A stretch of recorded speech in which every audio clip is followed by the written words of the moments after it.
Greetings. A few days ago, I put out a video which compared recent hand sign polemics by the Thoughts Camera Action Channel to similar polemics by GMS, the Great Millstone Group, from a decade and a half prior.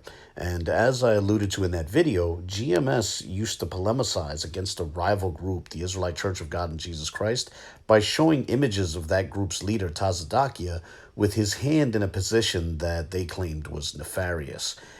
And the ICGJC brilliantly responded to GMS by showing the leader of the group, Tahar, with his hand in the same position. Now, fast forward more than a decade later, with the Thoughts Camera Action Channel following a page out of GMS's polemical playbook, and some responded to that in the right way. You see, for example, if I can give credit where credit is due, the Teo twins, among others, showed that the host of the Thoughts Camera Action account used an avatar which depicted him making one of those supposedly nefarious hand signs.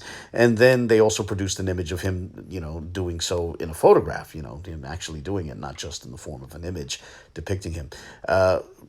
Now, I guess the way to sum this up is to say that just as GMS's cheap polemic was undermined in this way, so too the Thoughts Camera Action Channel's cheap polemic was likewise undermined, But one person who took a rather different approach to responding to that seems to be Benayah Israel.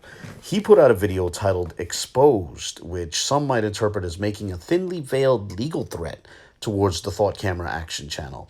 And now, as you watch this clip, I want you to keep in mind that the young man behind the Thoughts Camera Action account is based in the United Kingdom. However, actually, before I play this clip, permit me to note that the source of this clip is visible at the bottom of your screen. You can see the channel name and the title, and I'll share a link to the video in the description. And moreover, my video is not monetized, so I'm not making any financial gain from showing this clip. This is merely for educational purposes and as part of a critique. So this firmly falls under fair use. Here's the clip.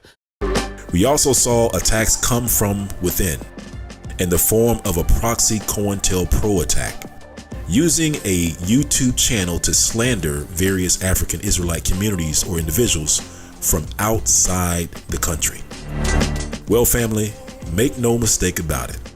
The African Israelite Justice Foundation is working behind the scenes to use the legal system to seek out and protect against these forms of injustice. You may not hear about it until the threat has passed. However, make no mistake about it.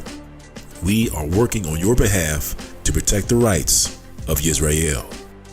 With that in mind, we are seeking to expand our legal operations into the UK. If you're an African Israelite living in the UK and are part of a legal team, please contact the African Israelite Justice Foundation today for partnership opportunities.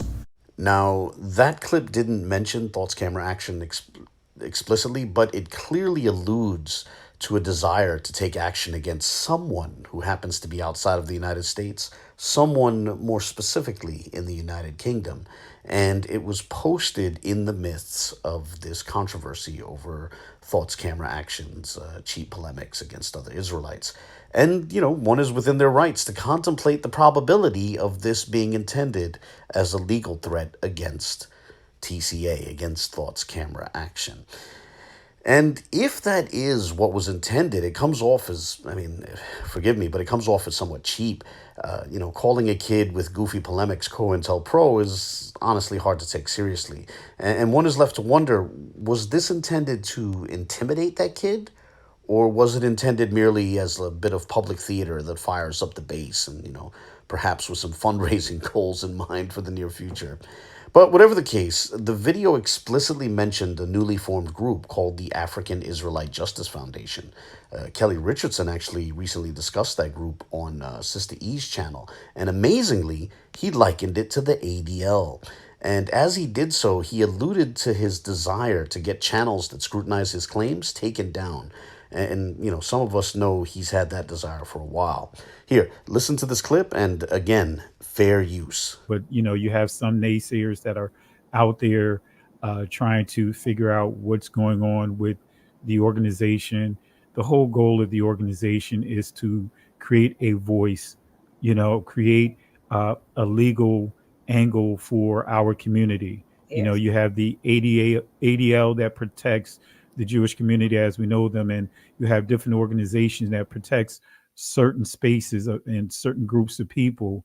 But when it comes to our community, we really don't have a uniform organization, and it's not based on whether or not, you know, uh, you say Christ's name correct or all that other stuff. It's not about those things, but at least start establishing something that we can have and call our own and say, this is a tool, this is an organization that we could use as a tool to help be a voice for our community, because there's a lot of things that we have been subjected to that had we been other communities, channels would be shut down.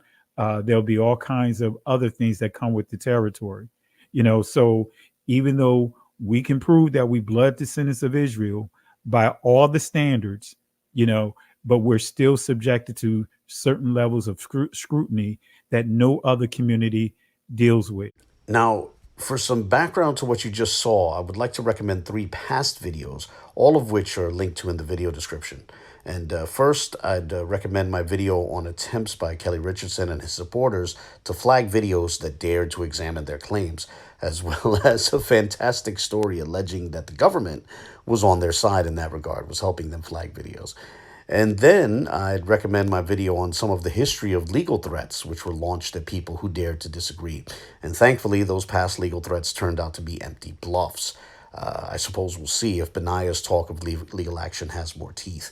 And finally, I'd recommend my video on the possibility that some might be fantasizing about creating a Hebrew Israelite version of the Anti-Defamation League. And I recommend all three of those videos as I think they provide an informative backdrop to this recent talk about a group called the African Israelite Justice Foundation going on the legal offensive against their myriad critics, including apparently or maybe perhaps including the young man behind the Thoughts Camera Action account. But with that, I'll close the short video here. As always, I welcome any comments, questions, or criticisms. I just wanted to, document this for the record, and I look forward to your thoughts, whether positive or negative. God bless.